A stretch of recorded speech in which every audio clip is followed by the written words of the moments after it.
Bonjour à tous et bonjour à toutes, je suis ravie de vous retrouver pour la lecture de vos énergies générales concernant donc la journée du jeudi 22 juin 2023. J'espère que vous allez tous et toutes très bien.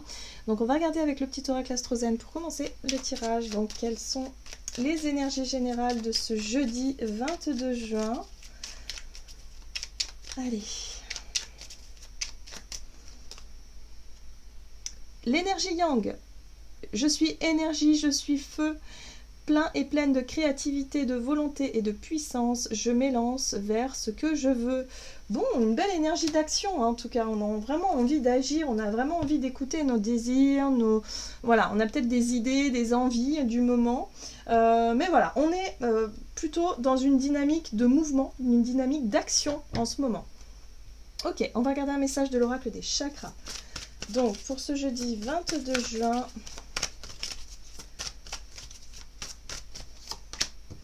Ok, la lucidité, compréhension, éveil, conscience, et auto-évaluation. Donc ce qui est intéressant ici avec la carte de la lucidité, ça veut dire que l'on a les idées beaucoup plus claires, qu'il y a quelque chose qui devient évident ou qui est devenu évident ces derniers temps. Donc on a peut-être effectivement une nouvelle ligne de conduite, on a peut-être pu faire des choix importants, en tout cas...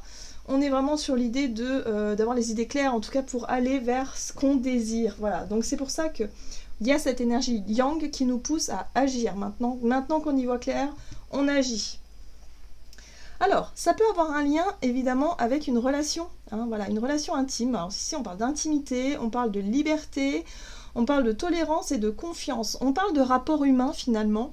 Oui, là, dans nos liens. Il y a quelque chose là qui nous saute aux yeux. La lucidité, c'est vraiment, on y voit clair par rapport à nos rapports humains, par rapport à nos relations.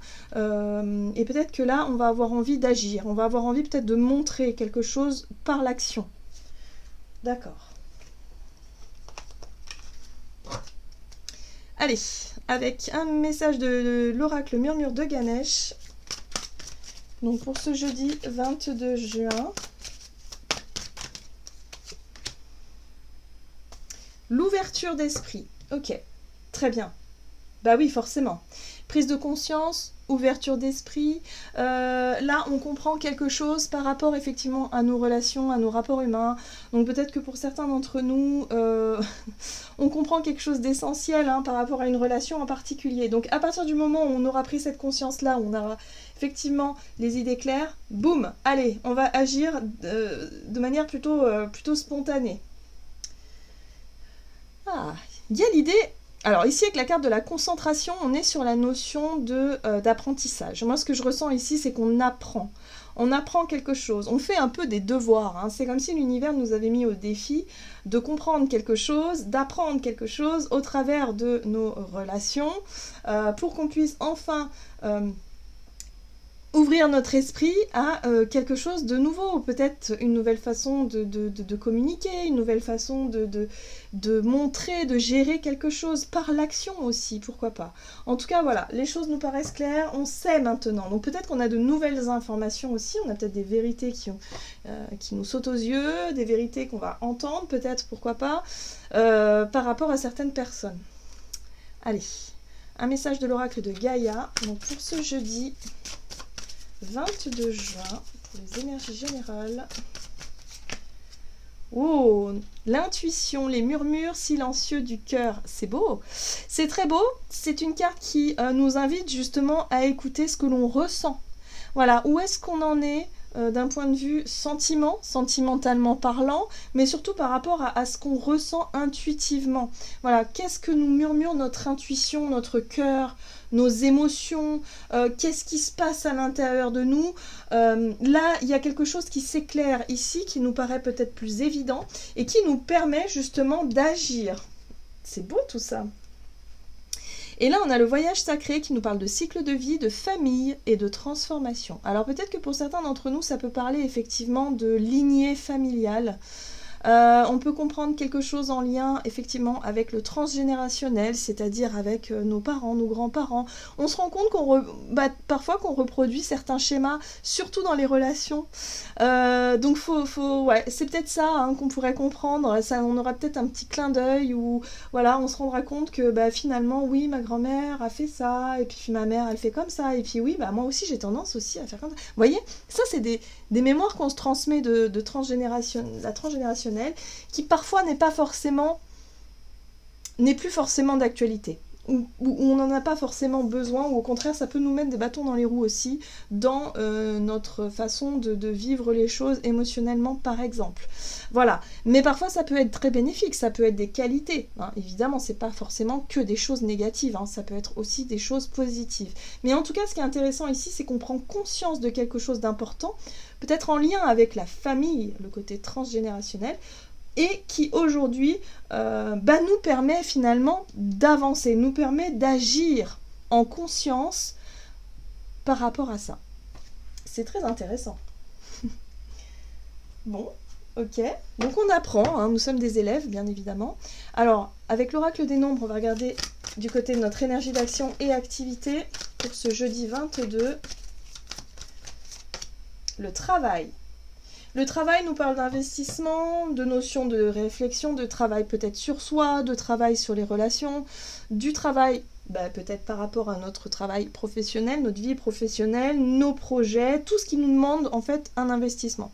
Et ici on a les partenariats, donc oui on est vraiment sur le côté relationnel, sur les relations de confiance par exemple, sur les relations sur lesquelles on peut s'appuyer, qu'on peut construire quelque chose. Voilà, donc on est sur les partenariats. Allez, avec le tarot Histoire de sorcière du côté de notre énergie d'action et activité, donc pour ce jeudi 22, et nous avons la papesse. Là, on nous parle clairement de ce qui se passe à l'intérieur de nous, c'est-à-dire notre voix intérieure, notre connaissance de soi, la connaissance de quelque part de notre... Voilà, de savoir suivre notre intuition aussi, savoir écouter nos ressentis aussi, hein, il y a quelque chose comme ça. Pour certains, ça peut être aussi le côté un peu sensible, médium par exemple, où voilà, on perçoit des choses très très intuitives, on perçoit des choses qu'on ne peut pas forcément rationaliser ou expliquer. Donc là, on nous parle aussi peut-être d'un travail en lien avec ça, hein, chercher à écouter sa voix intérieure. Calmer le mental, la 8 d'épée, c'est les choses qu'on a tendance à se répéter dans la tête, c'est-à-dire des pensées négatives et des croyances limitantes. C'est des choses qui nous limitent.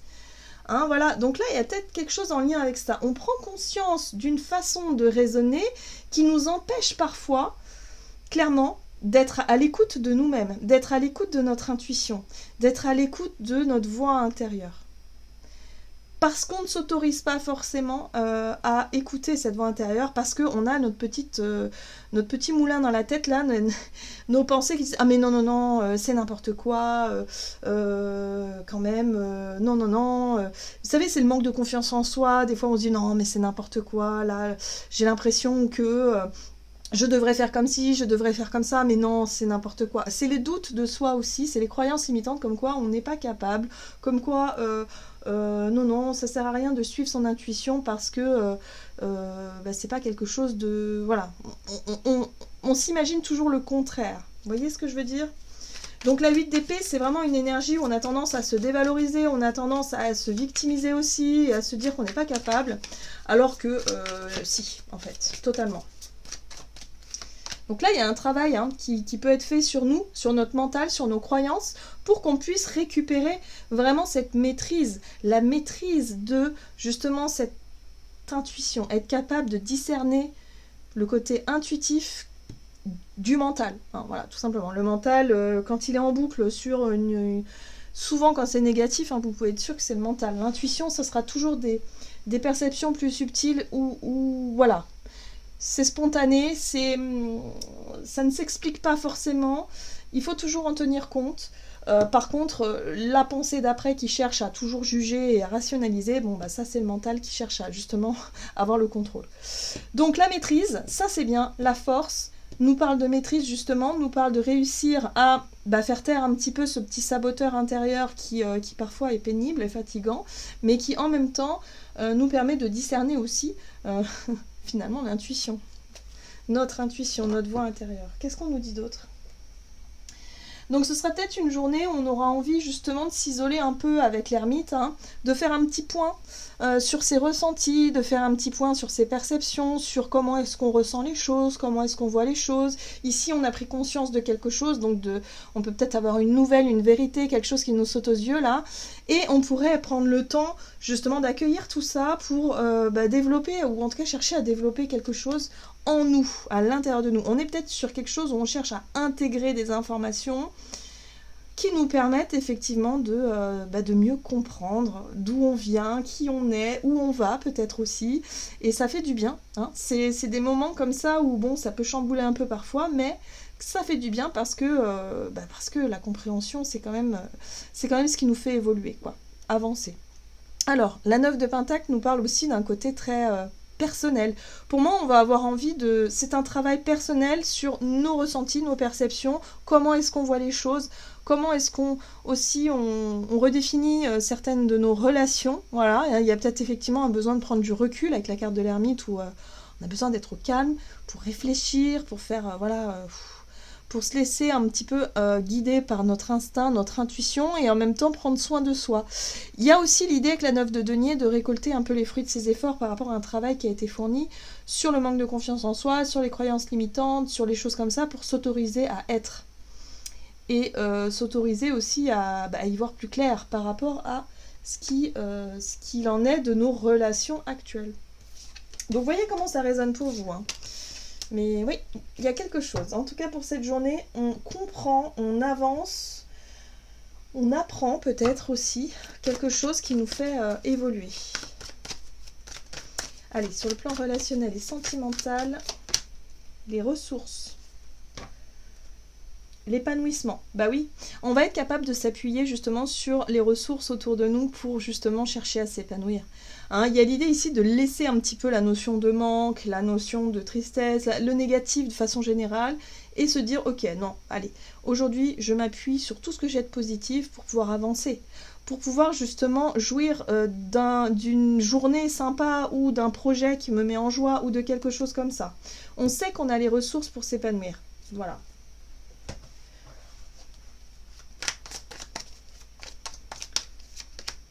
Oh, très belle carte, la 9 de coupe. Réalisation d'un souhait. Oui, on a l'amitié aussi, on a le partage avec les personnes que l'on aime. On a des bons moments de joie, de légèreté, on célèbre peut-être quelque chose, on a envie de célébrer quelque chose. Donc pour certains, j'ai l'impression qu'on prépare quelque chose. On prévoit, on prépare, je sais pas, un anniversaire, une fête, une célébration, quelque chose comme ça. Oui. Et en même temps, ça permet aussi de marquer la fin. Vous voyez, la 10 d'épée, pour moi, me parle d'une fin, de quelque chose qui a été lourd, qui a été un peu douloureux. C'est faire le deuil d'une situation, d'une personne, de quelque chose comme ça, et de retrouver la joie de vivre. Là, on s'appuie sur des ressources pour se reconnecter à cette joie de vivre, et on laisse un petit peu cette douleur derrière soi. Vous voyez, on voit vraiment la douleur ici. La 3 d'épée, c'est vraiment la souffrance, la douleur. On fait le deuil, voilà, donc ça peut parler effectivement de penser ou de repenser à ses parents, ses grands-parents, les personnes qui sont plus là aujourd'hui, voilà, où ça a été difficile de se reconstruire sans eux, peut-être pour certains d'entre nous, il a fallu faire un deuil, il a fallu faire un travail sur soi, il a fallu chercher aussi à savoir si je sais que ça... On se pose tous plus ou moins la question, une fois que la personne est de l'autre côté, d'avoir des signes, d'avoir des choses comme ça. Là, j'ai l'impression qu'on sera un petit peu dans ce questionnement-là aussi, à se demander si ces petites synchronicités, ces petits signes-là, si c'est vraiment eux qui témoignent quelque chose ou si c'est notre mental qui se fait des idées. En général, les 3/4 du temps, ce sont vraiment des messages. C'est juste qu'on veut tout contrôler, on veut tout rationaliser. Parfois, on se dit, mais non, c'est pas possible. Voilà, on est vraiment, c'est la 8 d'épée, on est vraiment dans quelque chose comme ça. Or là, il y a la possibilité, effectivement, de les percevoir, ces signes-là. Et on les percevra d'autant plus que si on est dans cette énergie de joie, de légèreté. c'est toujours quand on s'y attend le moins que l'on reçoit les choses. C'est un petit peu pareil hein, dans notre façon de fonctionner dans la vie de tous les jours. C'est quand on s'y attend le moins que parfois les plus grands rêves ou les plus grands bonheurs se réalisent. D'accord? Donc il faut toujours nourrir un état d'esprit positif, nourrir quelque chose de joyeux et de léger, et vous verrez que les signes, on les percevra davantage. Les signes, il y en a, c'est évident, sauf qu'on ne les perçoit pas pour la plupart du temps. Donc là, il y a vraiment une notion où on sait qu'on peut s'appuyer sur des choses, ici, sur des choses positives dans notre quotidien qui nous font avancer, qui nous font aussi reconnecter à nos rêves, parce que la 9 de coupe, c'est aussi les souhaits, les rêves que l'on nourrit, ce qui nous met en joie, ce qui nous épanouit. Voilà, donc il y a une vraie reconnexion à soi, et en même temps, on prend conscience, oui, des périodes difficiles où il a fallu faire le deuil, où ça a été lourd, ça a été compliqué émotionnellement, voilà, parce qu'il y a eu de la souffrance, il y a eu des blessures, il y a eu pas mal de choses. Oui, c'est transgénérationnel, vous voyez ce que je veux dire? Ça fait partie de la famille. C'est en lien avec notre famille, nos parents, nos grands-parents, nos frères, nos sœurs, enfin les liens quoi. Et puis ce qu'on transmet aussi, parce qu'on transmet à nos enfants aussi, hein, voilà. Donc oui, on a reçu une forme d'héritage, mais maintenant on va transmettre aussi à nos enfants. Et c'est vrai qu'il y a des choses sur lesquelles on a travaillé, qu'on aimerait peut-être ne pas transmettre à nos enfants parce que c'est pas forcément facile, vous voyez. Donc là, on travaille là-dessus. Donc c'est pas mal parce que dans les énergies, on est vraiment sur une reconnexion à quelque chose de joyeux et d'épanouissant. Et en même temps, on garde en mémoire quand même la tristesse de nos personnes disparues et en même temps du parcours qui a été le nôtre. Et voilà. Donc là, il y a vraiment quelque chose de très lumineux, en tout cas je trouve, où on prend conscience vraiment du parcours. Voilà, du parcours peut-être de notre vie à nous, hein, mais aussi de la vie familiale, aussi de façon générale. Ok, qu'est-ce qu'on nous dit d'autre ? Avec le tarot des anges gardiens, donc pour cette journée du jeudi 22 juin.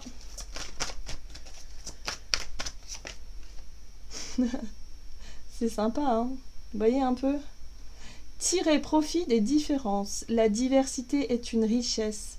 Vos idées couplées aux idées d'autres personnes peuvent déboucher sur une merveilleuse idée. Commencez par voir les points communs, puis travaillez ensemble pour trouver des compromis. Tout est une question d'équilibre. Ne soyez pas intransigeants. Oui, donc il est possible pour certains d'entre nous de revenir sur certaines croyances, sur certaines idées, sur certains jugements qu'on a pu avoir à une époque. Il est possible ici d'être capable de faire preuve d'ouverture d'esprit pour entendre ce que la personne a envie de nous dire, pour essayer de se mettre à sa place et en même temps sortir de la douleur, de la souffrance pour justement comprendre quelque chose. Là, je pense qu'il y a une possibilité, effectivement, de réussir à guérir une souffrance par le fait de comprendre, tout simplement. Et voilà, donc ce sera une journée, je pense, où on va se poser, intégrer les choses, prendre conscience, faire preuve d'ouverture d'esprit, on est dans l'écoute, dans l'accueil de ce qui se passe, et en même temps, il y a la possibilité, effectivement, de lâcher peut-être, effectivement, une souffrance ou une douleur. Pour moi, on marque la fin d'un cycle, et il y a une possibilité peut-être de réconciliation possible. Voilà, j'en ai terminé pour votre guidance. J'espère que celle-ci vous aura plu et vous aura parlé. Donc n'hésitez pas à liker, commenter la vidéo. Moi, je vous souhaite en tout cas de passer une excellente journée. Je vous embrasse et je vous dis à tout bientôt.